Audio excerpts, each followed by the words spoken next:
Hello YouTube and welcome back to episode 6 of the HK series, The Rise of Icelandic Football. I'm on the finances screen just to start with.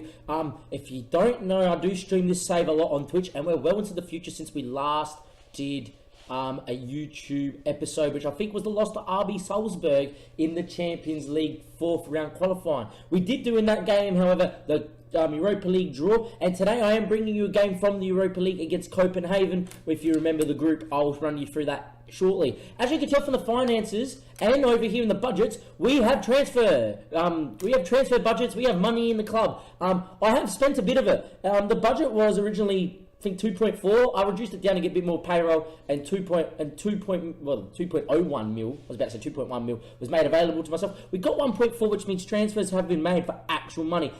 There's a lot to cover in this video. We're only going to bring you the one game against Copenhagen. It's the third group game that is in the Europa League, but we're going to run through quite a few things. The first thing we're going to do is we're going to go to the club and see that our reputation has actually gone to 2.5 star. It was originally 2 star. A lot of people coming in. Once again, our key player is still Melvin Neves, so nothing new on this screen. As you can see here, there's a couple of results, and you go, oh, okay, they're not a problem, Damien. We're doing well, HK. Oh, yes, we are. We're doing very well. It's been a great time here at HK. Just finished a 3.5-hour stream. Just had something to eat and a coffee. So if anyone that's going to watch this from after the stream, by all means, you know, I am in the same clothes, and it's pretty much still the same grind of streaming. Basically, just now I'm just cutting a video up for YouTube. If we go here and look at the table, we won the title, ladies and gentlemen. That is right. It was a close run thing until we got to the final few games of the season where it became apparent of our run in that we were probably going to win the title unless we threw it away completely. We'll go to the schedule, and as you can see, the last time we met each other was against RB Salzburg here. We won 4-2. Bree and ST, we were beaten. We beat on stream. We played this game onwards from stream, basically. Actually, maybe this game onwards from stream. I'm not 100% sure when we started on stream. I reckon it might have actually been the 5-2 win.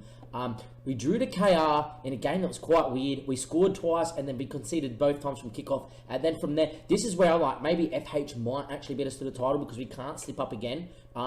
In the league if we want to win it. As it so happened, we played ST 3 days later after that game, 2 days before the final game, and we won 2-0. Now, the final game on stream was absolutely amazing. In this game, right, there was a man called Isberg, and he proved why he's the best player at this club. We're about to watch something absolutely spectacular. 8,000 people attended the game. As you can see from the stats, it wasn't that bad. I was expecting to get dominated. This is a very, very strong squad from final. Like, unbelievably good. They did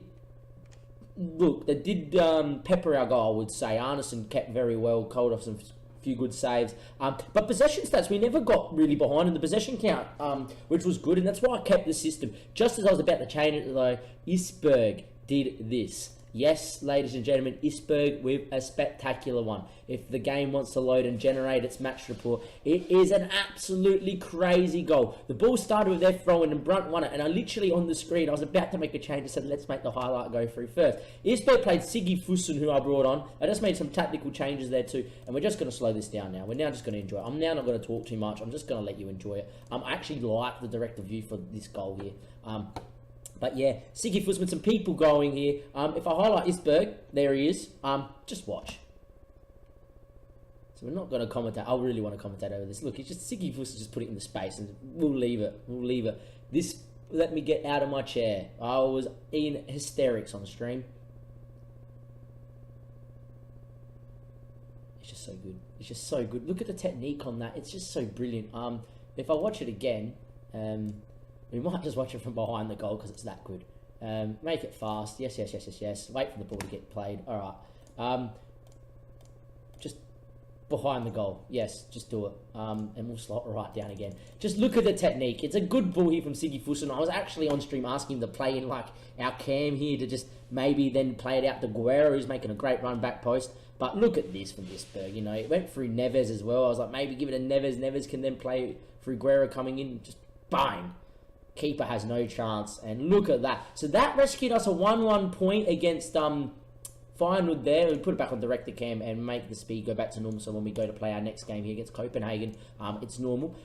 Then we played after that game there. We beat Vlar 3-2. Now this was a game where FH were ahead of us by a little bit in the league because we had a couple of catch-up games coming up. We had to win, and we were 2-0 down inside 10 minutes or so. Inside 11 minutes, there we go. We dominated everything out of the game, and in the end, Brunt and Vaughan got on the scene street. You might think, who's James Vaughan? This is James Vaughan, a free agent. I was trying to sign him, and then was like, maybe I might actually get some chances, but I'll hold off to see what strikers we can get. I then was like, oh, you know what, for free, we'll go back in and sign him. He now doesn't want to come for less than 9K. At one stage, I looked at his contract on stream, it was only 4K, and I could afford that, and I was going to do it, but it didn't happen, unfortunately for us. But James Vaughan scored plenty of goals for us in this run-in.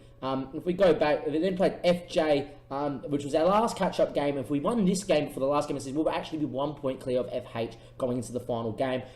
They were in ninth, not a game we were really troubled in at any point. Dominated. Isberg steps up when he has to, and so does James Vaughan, and we get through that one. Our last league game of the season was IR. Any win would do. As it so happened, FH actually ended up drawing anyhow, so if we did lose this game, we would have won the title on away goals. Won the title on goal difference. Anyhow, we pumped IR in what was a party for all ages for winning the title. We then get to this game at FK Austrian Wien. Now, the funny thing about this game is I'm actually going to put the highlights up of this. Sorry, throat's getting a bit sore from doing all the talking today. Is we were playing this game, and we went 2-0 up inside 15 minutes, and then inside 30 minutes, it was 2-2 on stream. We thought, oh, not a problem, that's great. As I was streaming, though, whatever, Football Manager decided to crash on stream. Everyone had a little bit of a chuckle on Twitch that it so happened. A few people were like, what are you going to do? I basically just did the same team talk, with the same tactics, with the same players, go out and do the same thing. And as you can tell from the scoreline, 38th and 39th minute, we were 2-0 up. If you could tell by the 49th and 53rd, we was 2-2. The same thing that happened in the stream before it crashed is Isberg went 3-2 up. It was a bit later in the game, but the same thing happened, and I said on stream when it was 3-2, look, this is justice for the crash, for the game crashing. Isberg then in the 80th minute made it 3-3, and at that point then I said I'll take a draw because Rapid Rien, FK Austin Wien are better than us. Before Palmy scored in the 95th minute of added time, I went ballistic to give us a 4-3 win. We've got to put the highlights of this game up because, look, let's be honest here. I think it's wanting me to save the game now that I've clicked that. No, relax. If we go to field, it's doing this again, isn't it? It's alright. If we go to review, analysis, I don't know. I don't know what's going on. Everybody help! Usually you get a screen right here and it says, what stats are good. We're just going to click on a random game. There we go. We're going to click on that game there. Because usually when you go to field, you can see that. Alright, if we go back to it now, maybe we can see it. We click review, we click field, there we go. Goals only. It was a ding-dong battle. There was a couple of Arneson saves there that were sensational as well. As you can see, Trumler's ball across to Isberg. I'm just going to keep the highlights on. We'll just talk over him. But yeah, it was a crazy game of football. Trumler onside, headed. I checked that on stream. I actually thought he was offside, but he wasn't. That was 1-0. We then scored maybe 2 minutes later. We did the same thing before the game crashed as well, just earlier on in the game. It was basically a complete replica. As you can see, bit lucky there with a tackle. It's about time that's happened to us. Last time we actually met on YouTube, I think we conceded a few like that against RB Salzburg, and I complained. It's always nice when it works out for you. But as you can tell here, after half time, I gave them a good team talk too. They were quite happy with my team talk. They made it 2-1, then 2-2. Arneson nearly bailed us out there with what would have been a great save. Unfortunately for him, didn't get enough on it. And basically 5 minutes later, it was a very freakish goal where it was cleared into one of their players and then back into the path of another, and they put it in. When this went in, I honestly thought we were going to get beat maybe 4 or 5-2 here, as they just started to dominate possession just then here, Austrian Wien, when they started scoring these goals. But then Isberg, the man of the moment, who loves a big game, is a very consistent performer and is forever growing, played the ball around. The ball over the top from Nevers was sensational. He doesn't miss them. And then Palmy, in the 95th minute, we get a little bit lucky here. I said on stream, is there enough time to score? Probably not, but if we win the ball, maybe we can create something. When this happened, I was screaming from the play it through there, and he didn't. It fell back to Brunt, who played Gunnarsson. I was like, go score, but in the end, it was tackled and fell to Siggy Fussen, and it was brilliant. I absolutely loved that it went in. I don't like scoring like that usually, but what can you do? You take what you get, and look, that's a 4-3 win in the group. That means that in the group, actually, in Group B, I think we're the only team to win a game, aren't we? I know final ended up being in Copenhagen. I think they were tying at one stage very late on as well, and then they conceded late. But what this does mean is if we can beat Copenhagen at home today, we're going to get a bit of a gap out to them, and maybe we might not bottom the group. Maybe we might actually get through the group. We've actually curled our own in the group as well, and it's quite good, but there we are. So we've seen the Isberg goal. We've seen all the schedule and all the games that have mattered. What we haven't seen, Damien, is the transfers. What have you done, Damien? I have been going on a massive scouting, a massive scout around the world. I've now upgraded our scouting potential to worldwide. If I click to the club and go to general or facilities, it might be our scouting. Not in there. You're just going to have to believe me that our scouting's now worldwide.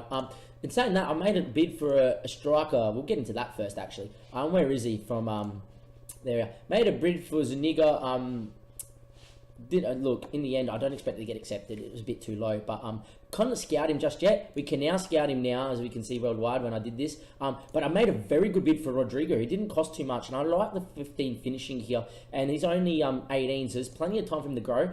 In the end, it's like 175k plus clauses, and they were the ones that ended up suggesting that term, so that's going to get accepted. I actually think we've actually done the contract as well already. There we are. We've already done the contract proposed to him, and it's a pretty cheap contract for what could be a first team striker with plenty to go. There we are. Scouting range also increased, but that's not just what's happened here, guys. There's been plenty of transfers going on. Happened a lot on stream. Once again, follow me on Twitch. Link will be in the description below, so you can see all this happen live.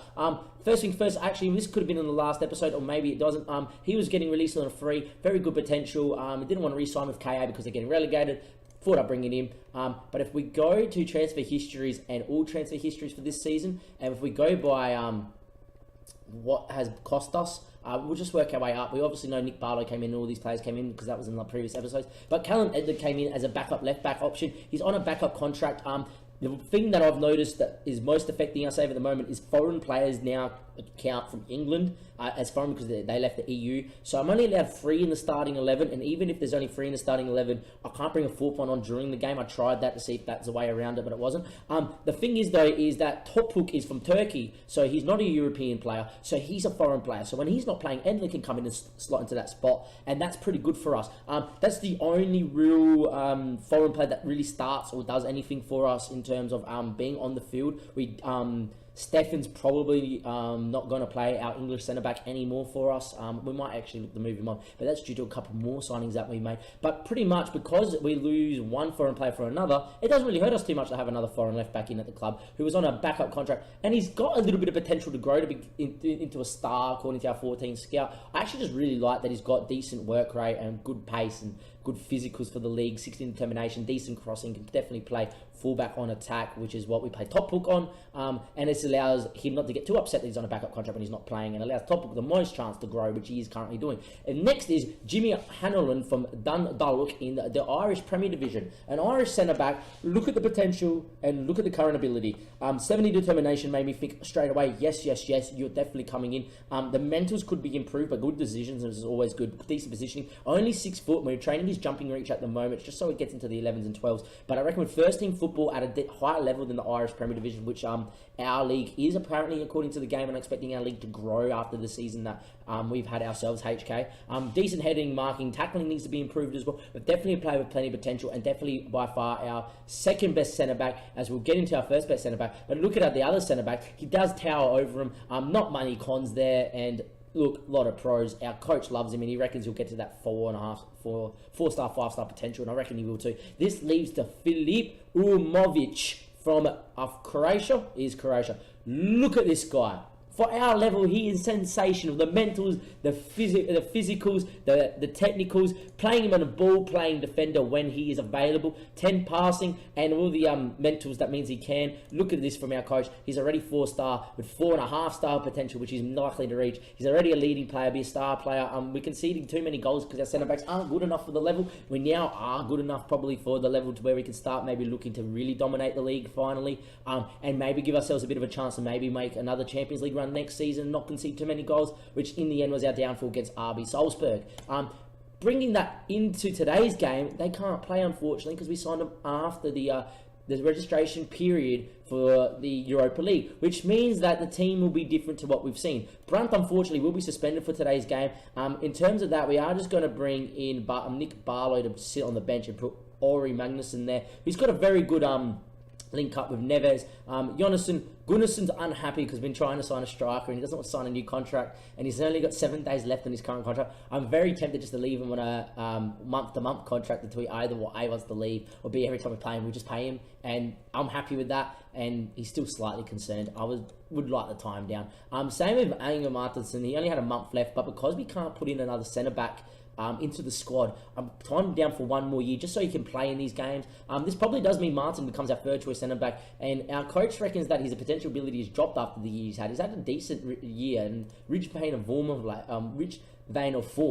late, but somehow has declined as not a footballer, but declined as a potential ability, which I find is a little bit odd. Stefan probably means he's 5th choice and maybe out the door. Still a good little player for us. I'm only going to sell him if it's for profit. Only thing is, being English now, very limited in terms of signing English players, unless they're going to be first team players. I don't want anyone really on a backup that's going to come in and would be in a different spot to someone else. So like Topuk and where is he? Callum Edder, that's fine because it's like for like, foreign for foreign. But for Stefan to come in for Martin, for instance, who is a European player, it just adds another one to that list. And if we are going to sign our Colombian striker in Rodrigo Moreno, we need another spot free to make sure there's 2 of them on the field, and then leave a third for another first team player in the year to come. We're just going to go submit the team here against Copenhagen. We will look at Copenhagen's squad quickly first, I reckon. Why not? They will be quite good. I don't think they're going to be as strong as Feyenoord, but I reckon they're going to be stronger than Rapid Wien. FK Austin Ren. Because we played Rapid Ren in the Europa League last season, I keep thinking every time I hear when it's Rapid Wen. I apologise. I was doing that on stream as well. As you can see, that's nearly as much as our transfer budget is. These are the type of games that we've been playing and winning. There we are. Skov there is actually worth more than what is in my transfer budget. Nearly worth as much as what's left in the club. See if we got anyone else that's worth more than what it is in our club. We had people from Feyenoord worth more than our club just by one person, and the whole squad combined would have been duplicate of our club. That's pretty much worth our club. Borgen Engels is worth our club. Very good centre-back. I hope that Gunnarsson does the job today. Torn hamstring for this guy, which is actually a shame to lose a player like that because he looks quite good as well. But as you can see, we're definitely up against it, and we got to do what we got to do. That, geez, that looked like Zlatan for half a second. I was like, what? And saying that, Erik Jonassen, look, he is quite good at 94. Our scouts really do rate him. We're going to just move on to the game. This is making me slightly depressed about how good other squads are compared to us. But the thing is about other squads being better than us is that we still go play our football and do what we have to do, which is not too bad. We're going to get into the game now. As we get to the dressing room, better give them a team talk. We're the underdogs here and it suits us to the ground. It is true. We generally do quite well when the underdogs. Playing our still our normal fluid system. Looking to score, hopefully, first and keep possession of the ball. It could be the last time we see him to play. We'll play by ear and see how the match unfolds. Both teams come in good form. I enjoy these matches a lot. You've had a break recently. We all feel glad and innovated by it. It was a break for international break. The next break isn't too long between European games, and then I think there's a fairly lengthy break. The players can't go on vacation because of that. So we might actually just start scheduling in pre-season friendlies just to make sure they stay fit. As Guerrero will find Isberg, and usually this leads to a pointless highlight. Now, this is episode 6. There'll be plenty more episodes to go. Thank God. Still a long way to go on the save. But could we make it out of the group first time I'm asking? Winning here would be quite nice. As they look to build it up here, Copenhagen there. And through Sacco, who's given it over to Pielros. He's fine. Matic, he's fine. Sacco, why haven't you come for that, Jonassen? He usually comes and cleans it up straight away. I don't like when keepers do that on Football Manager. It's a bit weird where they let the ball just, roll. Conceding early kind of hurts us because games where we dominate, we generally score first and keep the ball. Now maybe Copenhagen can get a bit of momentum and go 2 ahead, as that's a great long-range hit there from Skov, just wide of Jonassen's post. Didn't want to concede early. I don't like that when we concede early. I don't like when we chase games, especially against sides that are better than us. But we're still going to stay on the front foot and see if we can build something. Still with no shots on target. Not going to change it too much just yet. Would I take a loss? well, I don't like losing, but if we lost, say, 1-0 or 2-1, in terms of goal difference, is not that bad. And it might play a part later on. I'm pretty sure it's sorted by results against teams, not goal difference. But if it comes down to goal difference, I would like a good goal difference. As Matic will play the ball inside, the Pietros, he plays it inside. Oh, it's a... Look, I thought they were about to score there as the long ball goes away. We commentate it from now. It just looked like they were just carving us apart there. Can Isberg press and win it? He can. Goodison, give it back to Isberg. What are you doing, son? Oh, Goodison proving that he's definitely not good enough for his level. Neves comes in on a yellow. Doesn't matter. It still goes through his man and wins the ball. But now they get it away here. And they've come inside the Petros. And they find it to Sacco. He's already scored one. Will he score a second? Honestly, makes himself big, sort of. Kind of looked like he was and then didn't. And in the end, they've hit the post. We got away with that one there. Not struggling for possession, but struggling maybe to create clear-cut chances. And struggling in terms of bookings. 3 people already on bookings. We're not really the most dirty of sides. But that's a great ball from Topuk and Isberg on the run. Can he score Isberg? In the end, he's hit the side netting. It was a great effort too. It would have beat the keeper. He was rooted to his spot. And it's going to be 1-0 down at half-time here. Only 4 shots, 1 on target. There's 6 shots, 1. It's been a bit of a scrappy game, this one here, which probably suits Copenhagen. We're going to aggressively tell them, I'll expect to see much more in the second half from you. No one really having a great game. Who's there on the 7? Topuk's on the 7. Neves is already booked and on 6.7, but without Brunt on the bench, I don't want to bring one. Martin's only on a 6.3 and a booking. I'm going to keep him out there in the next 5-10 minutes, and if he's still on like 6.3, 6.5 of a booking, we might just take him off because he doesn't do nothing stupid and get sent off. 6.7 straight away back up. I'm going to try and keep him out there. We're going to mark Duffery Sacco, who is quite a good player, as we know, the Senegalese man. As we move to the 60th minute, not much happening here. 62nd, we're going to think of ways to change it. I think Palmy did well coming on last game. We're going to bring him on. We're going to bring him on as the advanced forward because that's one of the changes that we made. We're going to confirm that one there, see if that makes a difference here.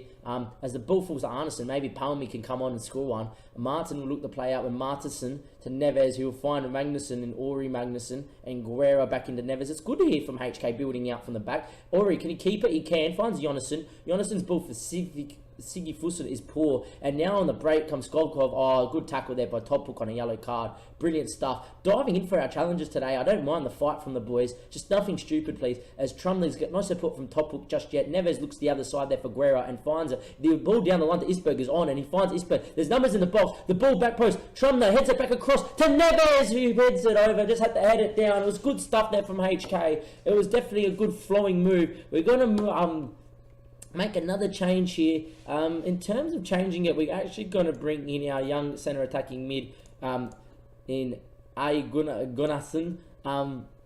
Youth prospects starting to grow slowly. Trying to just train up the potential ability. There's a couple of cams that I've looked at that are sensational from Germany that just don't want to come and they're super cheap. But, that would go straight into our first team. I think now if we signed them, Jonasson, our captain, would probably be out of a gig.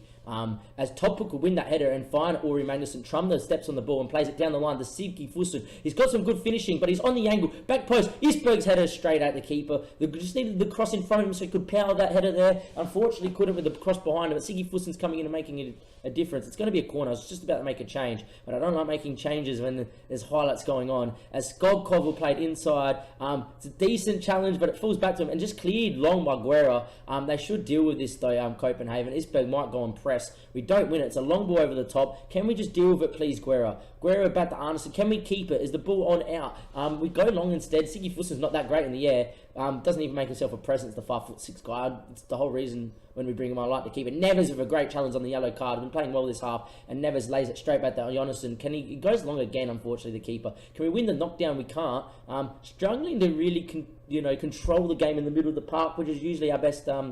The best thing we do against sides that are bigger than us is we still control the game. So that's a great ball pad of Pavlovic, and he had a chance to win it there for Copenhagen.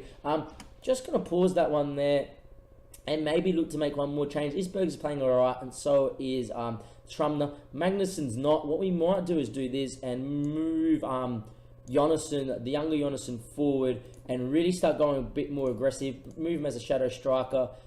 Put Neves also in the middle of the two as an attacking advanced playmaker on attack. Move us to attacking and really high up the field using an offside trap with a much higher tempo. We're not going to play out anymore. We're actually going to look just to exploit each flank, look for the early crosses, pass it into space and go more direct. Not looking to work it into the box as much, just try and get it in the mix to go very direct here, be more expressive. and maybe look to try and get a winner here. We might move Top Hook and Guerra forward as well. Really push and squeeze the pitch a little bit. If we get to the 90th minute, we might go and change it to overload, but we'll see how that goes first, as we're going to go for this here. Hopefully create a chance or so. As Martinson's ball long, we'll find Trumner. Can we create a chance? His ball inside does find Siggy Fussen. No, it doesn't. And maybe a chance to counter. Duffrey Sacco is really good in the air and does bring that one down. We need to win it quick, as they got numbers through the middle. As Pavlovic to try and win it for Copenhagen, and they do. Going for it, getting hit on the break. Jonasson maybe again could bail us out there, coming out off his line like he sometimes does. We've seen enough of Jonasson to know he's a quality keeper. Just these games happen on Football Manager for goalkeepers, where the AI or the not the AI, the animations of the game just make it weird. Like, you never see keepers just do that and just walk and let it in. He'll come out and make himself big. And at times when he does make himself big, he does make the saves there, Jonasson. We do need a goal now. We may as well go to overload in a second after this highlight, as Guerra's ball's headed away. We do need to score now if we want to get anything from this game, as Top Book looks for Trumner. Trumner, though, can he whip in a ball of quality? In the end, getting squeezed, still getting squeezed, doesn't do much of it. It's been one of those games where I just and ahed on the ball and dwelled on it. Don't want to really concede a third and go 3-0 down. As Matic will play his ball inside. Oh, look, Pavlovic is in, and that's going to be free, isn't it? Oh, he's hit the post and it's gone wide. We're still attacking in the background, but we've gone to overload. I'm just going to tell them to take more risk. Try and get a goal back at least, boys. Go to confirm changes there. The highlight's still going. I probably will end now, and it does. 4 minutes to go. If we can score one now, I'll believe that the comeback's on. I've seen us score goals in within 2 minutes from each other. As Trumner will go and get that ball to Neves. Neves will look straight away to Jonasson. Jonason's ball inside. He's got to play Top Hook there and let Top Hook cross it. Why is he trying to play it inside the Siggy Fussen? I don't know. Martin there. That's not a foul, ref. He's won the ball. Oh my, Martin's going to get himself sent off here. I was going to bring him off earlier, decided against it because he started playing well again. I don't believe that should be a booking. He's won the ball there with a header. And there we are. We're just going to play with one at the back. Martinson, eat your heart out. It's not even a minute to go. It's game over now. Surely it is, ref. Just blow your whistle. There we go. So we lose 2-0 to Copenhagen. Look, it's our first loss in the group. I'm going to assertively tell him that was not good enough, I'm afraid. Once again, it just proves that we need better centre-backs, so the likes of Duffrey Sacco and that don't get in so easy. We don't rely on Jon Anderson having great games for us every single time for us to win against better sides. As we'll leave the match there against Copenhagen. Other results, Copenhagen. Other results is fine will be Austrian Wien, which is good for us because it means that they don't gain points, which means we won't finish bottom, which is great. Probably not if we win our other games in hand. Look, it wasn't even a red card. You're asking, what do you feel like? I don't think it's fair to comment on that. Stokov had a good game, not a lot we could have done today. I just wish to ask the question too thing. Apparently we can't even appeal it. I would love to appeal that because I don't think that was a booking. I'll issue a warning to him. I do like Martin. He's been a good little servant for us and growing ever so much. Can play in a couple of natural positions if he's still at the club, but I don't really want to play him at left back. It doesn't excite me, Martin playing at left back. Anyhow, that's going to head the episode, unfortunately. In terms of when we're going to come back on YouTube, it may be for the Copenhagen return game. Why it's not letting me see the fixtures past that. There's also fixtures here for Feyenoord and Wien as well. We might just do some streaming. It's 3:40 now here in Adelaide. I do have coaching where I have to get there just after 6. So I've got a couple of hours maybe where I could either stream these games and the transfers, or maybe we might just do a couple YouTube games for the European Europa League and then go back to Twitch tomorrow and stream the rest of the run-in on there. In terms of that, guys, that'll be Damien signing off of YouTube for now. I hope you enjoyed another episode of the HK series of the Rise to Icelandic football.